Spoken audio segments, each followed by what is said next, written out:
Bismillahirrahmanirrahim. Assalamualaikum warahmatullahi wabarakatuh. Alhamdulillah rabbil alamin. Wal 'aqibatu lil muttaqin wa la 'udwana illa 'alal zalimin. Wa asyhadu an la ilaha illallah wahdahu la syarikalah. Wa asyhadu anna Muhammadan 'abduhu wa rasuluh. Allahumma salli wa sallim ala nabiyina Muhammad wa ala alihi wa sahbihi ajma'in. Amma ba'du. Wa muslimin dan muslimat rahimani wa rahimakumullah. Tidak bosan-bosannya kita mengucapkan alhamdulillah sebagai syukur kita terhadap nikmat yang Allah berikan kepada kita. Di antara nikmat adalah Allah mudahkan kita untuk melayunkan tangan, melangkahkan kaki ke masjid ini untuk mengamalkan ibadah sunat yang paling afdal, yaitu menuntut ilmu. Salawat beriang salam semoga dan anugerahkan oleh Allah Subhanahu wa taala kepada Nabi kita Muhammad sallallahu alaihi wasallam. Allahumma salli ala Muhammad wa ala ali Muhammad.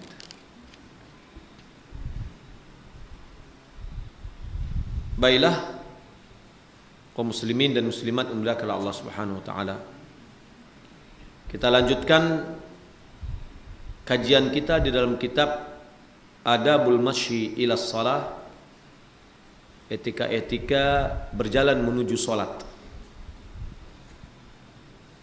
Pembahasan kita terakhir adalah berhubungan dengan membaca Al-Quran, di mana apabila kita ingin membaca Al-Quran, hendaklah kita berta'awudz. Wa idza qara'tal Qur'an fasta'idz billahi minasyaitonir rajim. Qauluhu wa yuhassin sautahu bil Qur'ani wa yurattiluhu. Dan hendaklah dia memperindah suaranya dengan Al-Quran, yakni dengan membaca Al-Quran, wa yurattiluhu, dan dia membacanya dengan tartil, wa yaqra bihuznin wa tadabburin, dia membacanya dengan penuh hikmat, sedih dan tadabbur. Wa yas'alullaha ta'ala 'inda ayatir rahmah, memohon kepada Allah ketika membaca ayat rahmat. Wa yata'awwadhu 'inda ayatil 'adzab, dan mohon perlindungan kepada Allah ketika membaca ayat tentang azab. Dalilnya liqaulillahi azza wa jalla warattilil qur'ana tartila. Tartilkanlah Al-Quran itu. Apa makna tartil? Membacanya dengan tajwid, dengan benar, makharij hurufnya, sifat hurufnya, tajwidnya, ahkam tajwid. Dan firman Allah Subhanahu wa taala, afala yatadabbaruna al-Qur'an, tidakkah mereka mentadabburi Al-Quran? Tadabbur Al-Quran itu bagaimana? Memahaminya dan mengamalkannya. Walau kana min 'indi ghairillah lawajadu fi ikhtilafan katsira. Kalau seandainya Al-Quran itu datang dari selain Allah, tentulah mereka akan mendapatkan perbedaan-perbedaan yang banyak. Sebagaimana Injil dibuat oleh manusia yang aslinya dari Allah Subhanahu wa taala. Tapi setelah masuk ulah tangan manusia, terjadi tahrif, penyelewengan-penyelewengan. Kita temukan banyak kontroversial di dalam Injil. Adapun dalam Al-Quran tidak akan mungkin ada kontroversial. Oh, boleh jadi mungkin kita anggap itu adalah kontroversial ketika kita membaca secara zahirnya. Perlu diingat bahwa kalau apa yang kita lihat modelnya, bentuknya kontroversial, itu disebabkan keterbatasan akal kita.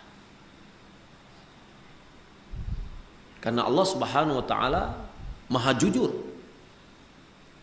Wa man asdaqu minallahi qila. Maka tidak akan mungkin kita mendapatkan kontroversial dalam Al-Quran. Imam Ahmad telah memberikan bantahan kepada Jahmiyah di dalam hal-hal yang mereka anggap kontroversial di dalam ayat-ayat Al-Quran. Sabda Nabi SAW, Zayyinul Qur'ana bi aswatikum. Perindahlah Al-Quran itu dengan suara-suaramu. Hadis ini diriwayatkan oleh Abu Dawud dan yang lainnya dengan sanad yang sahih dari Barra. Maksudnya di sini adalah perindah dengan Al-Quran, perindah dengan membaca Al-Quran. Bagaimana? Ya, kita pergunakan suara kita yang diberi oleh Allah Subhanahu wa taala untuk bawa baca Al-Quran dan perindah bacaan kita dengan tartil. Adapun bacaan tilawah yang masyhur sehingga diperlombakan, suara satu, suara dua, bayati satu, bayati dua, dan seterusnya, maka perbuatan ini merupakan perbuatan yang tidak pernah diturunkan oleh Allah Subhanahu wa taala dan tidak pernah diajarkan oleh Nabi sallallahu alaihi wasallam. Karena inti yang kita lihat dalam Al-Quran ini adalah tadabbur, memahami dan mengamalkan. Kemudian membaca dengan suara kita tertil. Allah mengatakan warattilul Qur'ana tartila. Adapun memohon kepada Allah ketika kita membaca ayat-ayat rahmat, berta'awudz kepada Allah ketika kita melewati ayat-ayat azab, adalah hadis Hudzaifah di dalam Sahih Muslim. Di dalamnya idza marra bi ayatin fiha tasbih sabbaha. Kalau Nabi SAW melewati ayat di dalamnya terdapat tasbih kepada Allah, beliau bertasbih dalam sholatnya, sholat malamnya. Wa idza marra bi su'alin sa'al. Apabila dia melewati ayat yang di dalamnya kandungan memohon doa kepada Allah, dan banyak di dalam Al-Quran doa-doa sa'al, beliau memohon. Wa idza marra bi ta'awudzin ta'awwadz. Jika beliau melewati ayat-ayat perlindungan dari azab, maka beliau pun berlindung. Inilah diantara orang yang betul-betul tadabbur. Ini tidak bisa kita laksanakan kecuali kita paham dengan apa yang kita baca. Lalu bagaimana caranya kalau seandainya kita belum bisa memahami bahasa Arab? Maka perlu kita bantuan dengan Al-Quran, terjemahan ma'aninya. Baca satu ayat, baca terjemahannya. Atau kalau kita lihat terjemahan dari Arab Saudi, yang itu adalah dasarnya terjemahan dari Depa, itu sangat bagus sekali. Kenapa kita katakan bagus? Karena kita sudah diberi judul samping terhadap topik-topik. Kisah Nabi Isa sekian ayat gitu. Itu satu alur cerita. Kalau terjemahan yang sekarang banyak itu nggak ada. Ya ini ayat, ini terjemahan, ayat terjemahan, ayat terjemahan. Terkadang kita tidak bisa memilah-milahnya, mengonggok-onggoknya. Terjemahan yang ada yang dicetak di Arab Saudi, di Mujamma Malik Fahad itu sudah bagus, sudah ada koreksian kembali.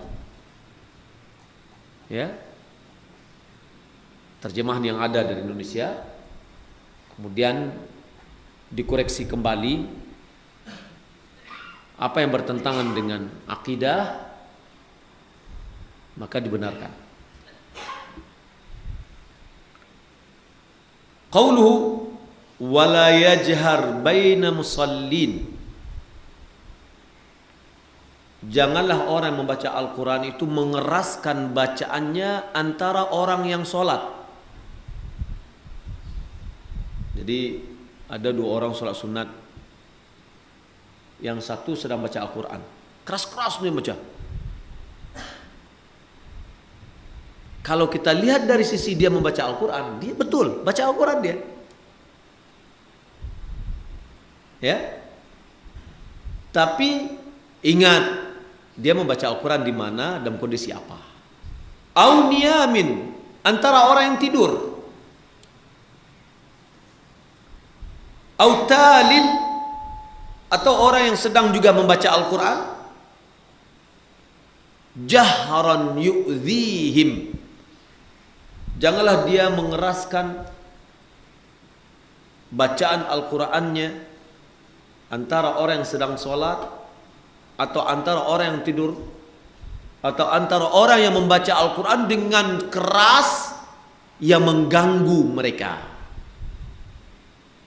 Jadi tidak bisa wak bapak tagak, aden kamu baca Al-Quran, apa salahnya? Ya tak? Tidak bisa wak bapak tagak seperti itu. Betul, silakan Anda membaca Al-Quran, tapi jangan mengganggu. Ya, wala ba'sa bil qiraati qa'iman wa qa'idan wa muttaji'an wa rakiban wa masya. Dan tidak apa-apa membaca Al-Quran itu dalam kondisi berdiri, duduk, berbaring, sedang di atas kendaraan, atau sedang berjalan, boleh. Syekh Abdul Muhsin Abbad dia menjelaskan, wala yajharul qari'u baina niyamin fayuqiduhum wa yudhhibu anhumun naum.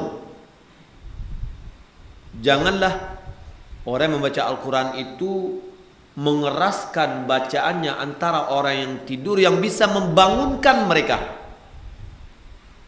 atau menghilangkan rasa ngantuk pada mereka. Latih-latihannya, ya, wah, kareh, akhirnya nggak bisa tidur dia, nggak bisa istirahat.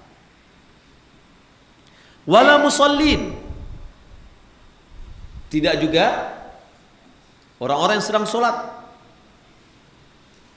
Au talin, atau orang-orang yang sedang membaca Al-Quran. Fayushawwishu alaihim fi salatim wa tilawatihim, yang mana bisa mengganggu terhadap mereka di dalam solat mereka dan bacaan mereka. Wa fi Muwatta Imam Malik, di dalam kitab Muwatta Imam Malik, bi isnadin sahihin, dengan sanad yang sahih, anil Bayadi anna Rasulullah sallallahu alaihi wasallam kharaja 'ala an-nasi wa hum yusallun. Bahwasanya Nabi sallallahu alaihi wasallam mendatangi sekelompok orang yang mereka sedang mengerjakan salat. Wa qad 'alat aswatuhum bil qiraah. Suara mereka itu naik keras dengan bacaan mereka. Masing-masing solat, masing-masing mengeraskan bacaannya. Faqala, Nabi sallallahu alaihi wasallam bersabda, innal musalli yunaji rabbahu. Orang yang solat itu sedang bermunajat kepada Rabbnya. Dia berbicara dengan Rabb. Falyanzur bima yunajihi bihi. Hendaklah dia lihat dengan apa dia bermunajat kepada Allah, yakni dengan bacaannya. Wala yajhar ba'dukum ala ba'din bil Qur'an. Janganlah sebagian kalian mengeraskan kepada sebagian yang lain dengan bacaan Al-Quran. Nah, sunnah ini banyak yang kita langgar. Ya, masjid bacaan Al-Qur'annya sampai keluar mengganggu yang lain. Yang di sana masuk ke sini, yang sini masuk ke sana. Kalau kita matikan di sini, yang sana masuk. Kalau kita hidupkan lawan juga dari sini, masuk ke sana. Bagaimana solusinya? Solusinya apa yang dilakukan orang terserah, tapi kita pengen melakukan yang sunnah. Cukup kita yang ada di dalam masjid. Boleh jadi di samping kita ada orang yang sakit gigi lah nak. Yang elok pun jadi buruk deh sakit gigi. Ada yang tidur kecapean. Ada yang sedang sholat di rumah, karena bacaan yang keras terganggu dia. Tapi kalau seandainya hanya bacaan di dalam saja, ya, tidak terganggu orang luar. Kalau kita lihat di Masjidil Haram, di Masjid Nabawi, sampai keluar memang. Ya, kenapa? Karena jamaah pun sampai keluar, malahan sampai ke pasar-pasar. Kalau hanya di dalam masjid saja, di luar tidak akan bisa mengetahui bacaannya. Tapi bagi kita, masjid kita, maka kalau saya melihat di masjid-masjid Arab Saudi, itu mereka punya cara, misalkan kalau udah mau qamat, dia tetap qamat untuk luar supaya mempercepat orang yang datang. Tapi kalau sudah mau sholat, di tombol bacaannya hanya dalam saja, ya, di luar tidak mengganggu orang lain. Kecuali kalau jamaah kita sampai di luar, kita tambah lagi speakernya untuk di luar. Nah, ini kalau kita lihat sabda Nabi SAW, hadis yang sahih, bahwa Nabi SAW mengatakan, janganlah sebagian kita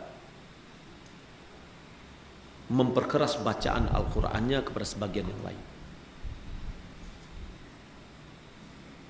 Nah, ini di antara adab-adab kita membaca Al-Quran. Ada juga orang kadang-kadang baca Al-Quran depan, terus bacanya keras-keras lagi. Orang lain nggak ada yang baca, tapi dia keras sendiri, terganggu orang. Atau ada sedang ceramah, kebetulan mungkin nggak suka dengan ceramah yang menyampaikan ceramah, lalu dia pergi di pojok baca Al-Quran keras-keras lagi. Ya ini pertama mengganggu orang lain. Yang kedua, boleh jadi itu akan mendatangkan fitnah. Baca Al-Quran silakan. Kita baca Al-Quran, tapi hendaklah dengan tidak mengganggu yang lain. Kecuali kalau seandainya kita ingin bacakan Al-Quran kepada untuk orang semuanya, maka orang semuanya, idza quri'a Al-Quran fastami'u lahu wa ansitu. Apabila Al-Quran dibacakan, maka hendaklah yang lain menyimak dan diam. Wa yadullu lil qira'atil Quran fi ahwalil madhkur, dalil yang menunjukkan bolehnya membaca Al-Quran di dalam bentuk-bentuk yang tadi. Boleh baca Al-Quran sedang berdiri, sedang berjalan, sedang duduk, sedang berbaring, dan seterusnya. Firman Allah Subhanahu wa taala, "Fa idza qadaytumus salata fadhkurullaha qiyaman wa qu'udan wa 'ala junubikum." Dalam surah An-Nisa. Apabila kamu telah mengerjakan salat, berzikirlah dalam kondisi berdiri, berzikirlah dalam kondisi duduk, ya, atau dalam kondisi berbaring. Boleh. Kalau seandainya ada di antara kita ada keperluan, assalamualaikum, lalu dia berdiri, ya Allah mintassalam wa minkassalam, sambil berjalan dia berzikir, boleh. Sampai dia di mobilnya atau di kendaraannya, dia lanjutkan sampai dia selesai, boleh.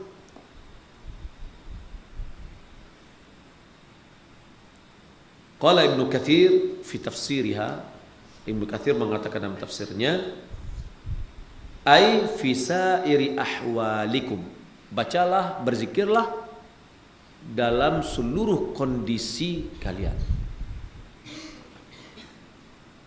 Min dzikrillahi, di antara zikir kepada Allah, qiraatul Quran wa huwa afdhalul dzikr, adalah membaca Al-Quran, dan itu adalah sebaik-baik zikir.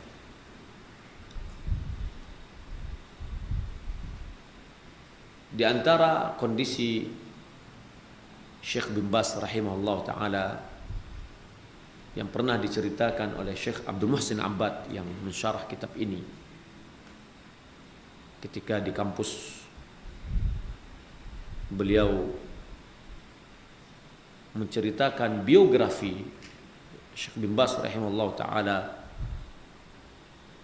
setelah beliau meninggal dunia. Beliau katakan, Syekh Abdul Muhsin Abbad, orang tuanya Syekh Abdul Razak yang mengadakan acara kemarin, ya, yang lebih dari 100.000 orang, beliau sangat dekat dengan Syekh bin Baz rahimahullah ta'ala. Dan Syekh bin Baz rahimahullah ta'ala selalu dia membaca Al-Quran. Kalau di rumahnya katanya ada dia tempat dia mundar-mandir di situ membaca Al-Quran. Dalam kondisi dia kafif. Beliau adalah buta mata, tapi hati beliau tidak pernah buta. Sampai di akhir hayatnya, kalau tidak salah beliau meninggal dunia dengan umur 84 tahun. Beliau masih menjabat, ya, menjabat Rabithah Alam Islami, Darul Ifta, dan yang lainnya. Dan beliau selalu melakukan kajian. Hanya istirahat beliau sebentar setelah asar sedikit. Dalam kondisi itu pernah ada yang mengatakan, Syekh istirahatlah Syekh. Katanya istirahat itu bukan di dunia. Istirahat insya Allah di surga.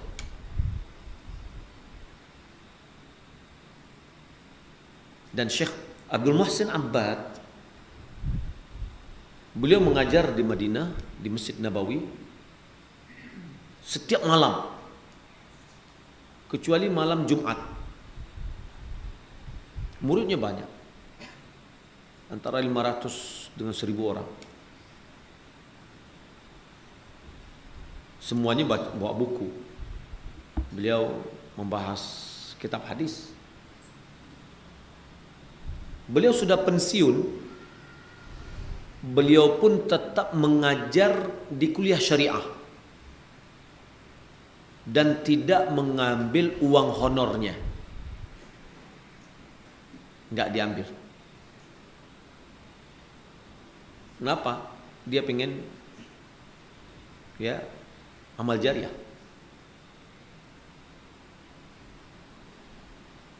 Nah, kalau kita lihat Syekh bin Baz tadi, dia selalu mengulang membaca Al-Quran dalam kondisi apapun, dan di mobil juga dia membaca.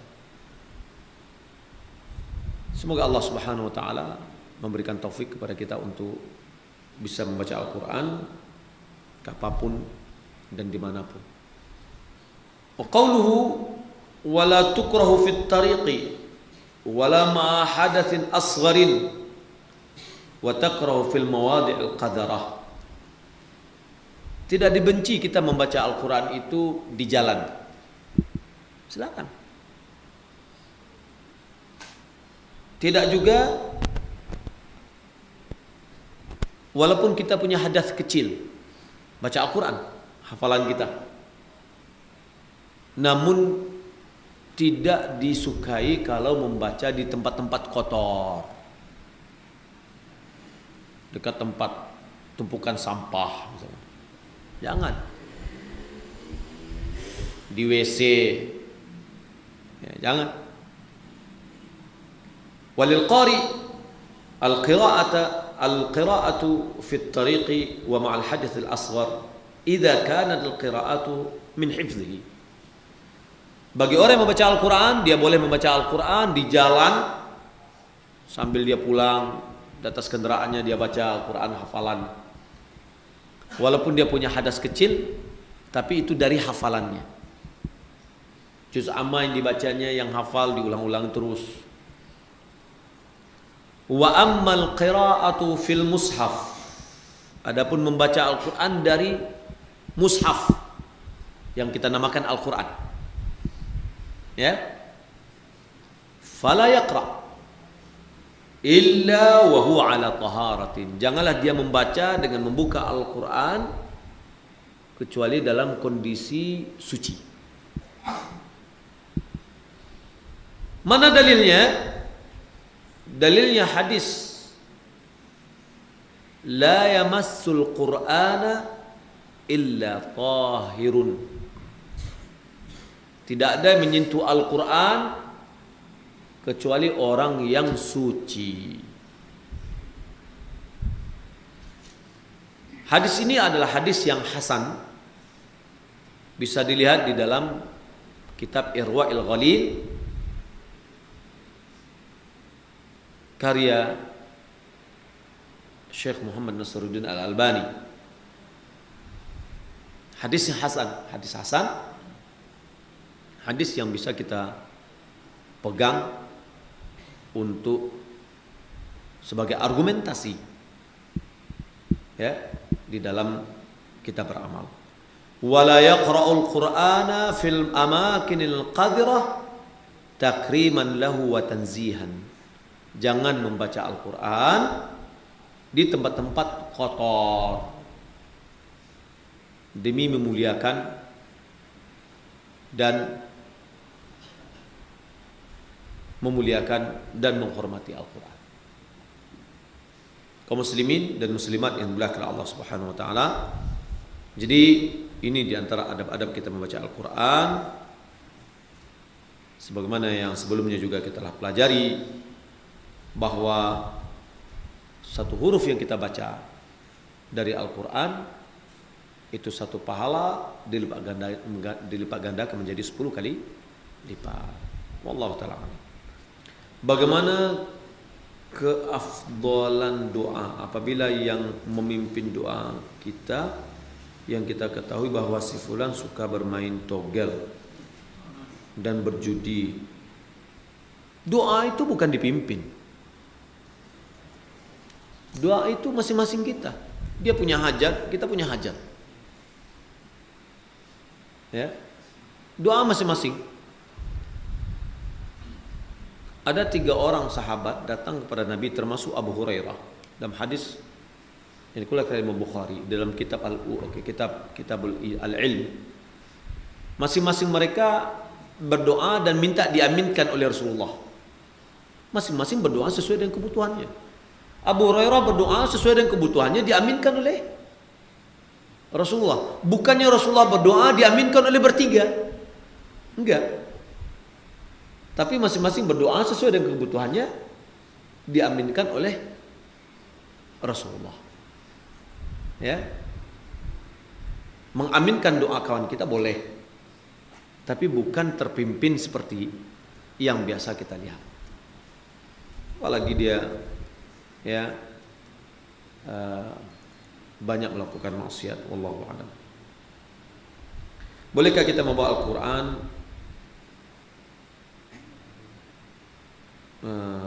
terkadang ke dalam toilet seperti di bandara, di mana Al-Quran tersebut kita simpan dalam tas punggung kita apabila kita harus titipkan dulu? Apakah kita harus titipkan dulu? Kalau seandainya bisa kita titipkan dulu, kita titipkan. Kalau tidak, ini telah kita bahas di waktu hari Kamis kalau nggak salah ya, bahwa kalau dia bergandengan dengan yang lain boleh, apalagi kalau seandainya dikhawatirkan hilal. Tapi kalau bisa kita titipkan, itu yang lebih afdal. Yang nggak boleh adalah bawa sendirian, langsung bawa ke dalam. Taib, kaum muslimin dan muslimat yang dimuliakan Allah Subhanahu wa taala. Alhamdulillah kita informasikan, alhamdulillah bini'matihi tatimmu salihat. Dengan memuji kepada Allah, seluruh salihat sempurna dengan nikmat Allah. Dengan karunia Allah Subhanahu wa taala, Allah telah memudahkan bagi kita untuk mengumpulkan dana 1.350.000.000 dalam jangka waktu kurang lebih 1 bulan 10 hari. Alhamdulillah untuk tahfiz Al-Quran dari sekarang kita tutup. Ya, beruntunglah yang sudah menyumbang. Mudah-mudahan Allah Subhanahu wa taala berikan pahala yang berlipat ganda, wakaf yang diterima yang selalu mengalir kepadanya. InsyaAllah nanti akan kita informasikan melalui radio. Namun kalau seandainya saya tetap mau menyumbang, untuk sementara silakan dialihkan sumbangannya ke sekolah kita, karena masih punya tunggakan hutang kurang lebih 400. Adapun untuk tahfiz, insyaallah taala juga bagian tim panitia sedang mengukur tanah, artinya kontur tanah untuk persiapan gambar pembangunan, dan insyaallah ini akan kita lanjutkan apabila sudah ada pembangunannya insyaallah taala. Mudah-mudahan impian kita bersama, cita-cita kita bersama untuk terwujudnya satu pondok pesantren tahfiz Al-Quran, tahfiz hadis, yang merupakan itu insyaallah melahirkan calon-calon regenerasi ulama dan dai berkualitas, bisa kita wujudkan insyaallah. Mudah-mudahan pada tahun ajaran baru, yakni 2020 2016 insyaallah sudah bisa kita wujudkan insyaallah taala. Demikian, mudah-mudahan informasi ini bermanfaat. Dan ini ada satu pertanyaan, boleh enggak membaca zikir pagi dan petang dalam keadaan haid dan dalam hadas kecil atau dengan membuka buku karena belum hafal? Boleh. Ya, dalam kondisi haid boleh. Dalam kondisi haid dengan membaca Al-Qur'an dari hafalan pun dibolehkan. Wallahu taala alam. Wassalamu Muhammadin wa ala alihi wa sahbihi ajma'in. Wassalamualaikum warahmatullahi wabarakatuh.